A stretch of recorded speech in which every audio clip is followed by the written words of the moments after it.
చూడండి, నేను పెట్టిన మామిడి మొలకలు అన్ని మామిడి ఆకులు తెంపుదామని వచ్చాను టెర్రస్ పైకి. ఇప్పుడు మనము తెంపుదాం. అలాగే పువ్వులు కూడా తెంపేసుకుందాము. ఇగో తెల్ల శంకు పుష్పాలు, ఈ విత్తనాలు ఉన్నాయంటే మళ్ళీ అందులోనే బకెట్లో వేసేసుకుంటే తెంపేసి మళ్ళీ పెరుగుతాయండి. చూడండి, ఇప్పుడు ఈ మొక్కకు తెంపుకుందాము. పువ్వులన్నీ హార్వెస్ట్ ఇవ్వాల. శ్రావణ శుక్రవారం కదా, టెర్రస్ పైకి మామిడి ఆకులు పువ్వులు తెంపుదామని వచ్చాను. రకరకాల పువ్వులు ఉన్నాయి మన దగ్గర. చూడండి, ఈ మొక్కకు తెంపుకుందాం. 4-5 బకెట్లలో పెట్టినాను. నేను ఎండబెట్టిన పీసులన్నీ మొలకెత్తాయి చక్కగా. ఇప్పుడు ఇంకా కొన్ని ఉన్నాయి, వేరే వేరే బకెట్లలో పెడతాను. అలాగే పెద్ద మందారం పూచింది, ఇది కూడా తెంపుకుందాము.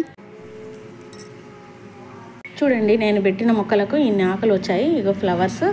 ఇవి మొక్కలు పెంచుకుంటే ఈ విధంగా మన చేతులతో మనం కోసుకుంటే ఆనందమే వేరు కదా. చూడండి, మీరు కూడా పెట్టుకోండి ఇలా చిన్న చిన్న మొక్కలు.